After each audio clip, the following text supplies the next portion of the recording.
Hey there everyone, welcome to a new video. My name is Harmon. In today's video, I'm discussing the very unbelievably crazy case of Colleen Stan, who was abducted and held hostage for 7 years. Now the story starts in 1977 when 20-year-old Colleen Stan was hitchhiking. She was hitchhiking from Eugene, Oregon down to Red Bluff, California, where I am right now. And she decided to stand out and wait for someone to pick her up. She claimed that she let 2 different cars go by before she settled on what was to be her unfortunate abductor. He had a blue van, but she decided to go get in the van because she saw not only a guy but also a lady and a baby. And those people turned out to be 23-year-old Cameron Hooker and his wife Janice Hooker, who was 19 at the time, of course. So Cameron Hooker was actually a lumber mill worker. He had some pretty intense sexual bondage fetishes or fantasies, and he basically made his wife Janice conduct all those fantasies with him. And so in order to broaden his world, he asked his wife Janice if they could both abduct someone. That way she wouldn't have to be the one to perform or do the sexual fantasies with him. He could just do it on someone else. And so they both agreed. When Colleen got into the van, everything was fine. They pulled over to like a rest stop area to get some food, I believe, or to just to rest for a bit. Colleen actually went to the bathroom and actually contemplated going and running away. And this was before they even attempted to abduct her. You know, she had no real other signs that anything was wrong, but I guess something in her gut stated like that she needed just to get out of there. So after Colleen got back into the van from the rest stop, she was held by knife point. I believe Janice held a knife to her throat, and once they got inside the house, they initially brought Colleen back down to their cellar and they tied her up and they beat her, electrocuted her, and sexually assaulted on a pretty much daily basis.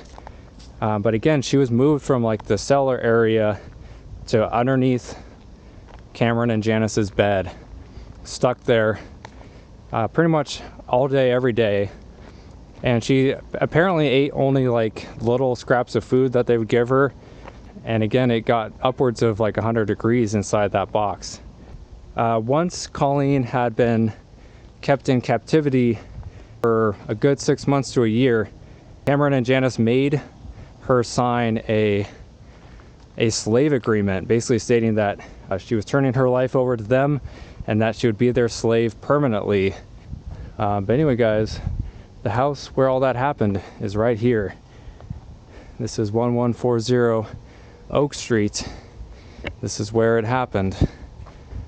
So anytime Colleen was able to get out of the box, she basically was forced to be the babysitter for Janice and Cameron's 2 kids. And the 2 kids had no idea that she was being held there against her will. And again, what made it hard for Colleen to escape is, again, Cameron and Janice both told her that they were a part of something called the company. And I guess if she did try to escape, they would send someone after her. And so basically the beatings and sexual assaults continued on a near daily basis up until 1984, when she finally was able to escape. So after about 7 years in 1984, Janice actually told Colleen that she wanted to help her escape. I guess Janice was saying that she was kind of just tired and fed up with what was going on.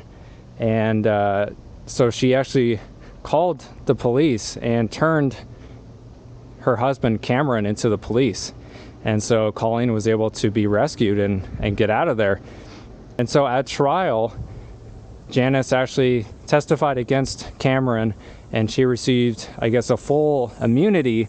Cameron received a 104-year sentence for many different crimes, ranging from sexual assault to kidnapping, etc., etc. And so he has been up for parole many times, but I read that his next parole is another 10 or 15 years away, and I think they're not really looking to let him out. So that is incredibly good. Keep him in prison until he dies. But anyway, guys, I am blistering out here to death, so I am going to head out of here. That is pretty much the full story. I mean, there's probably lots of random little bits and pieces of information, but I gave you guys like the majority of the info, and of course showed you the house where it all happened. As far as I know, Colleen is in her 60s at this point in 2021. I read that she did have a lot of different, issues like anxiety and PTSD and all that, which, I mean, who can blame her? But I believe she's doing okay for the most part. She actually did travel to see her family on several occasions, at least one in 1981, so about 4 years after she was abducted. But she feared that Janice and Cameron would come after her, or that they would send someone to come after her. So she actually didn't tell her parents or family that she was basically been held captive. Anyway, guys, I'm gonna head out of here. Thanks for watching. Until next time, I'll see you on the next one. See you soon.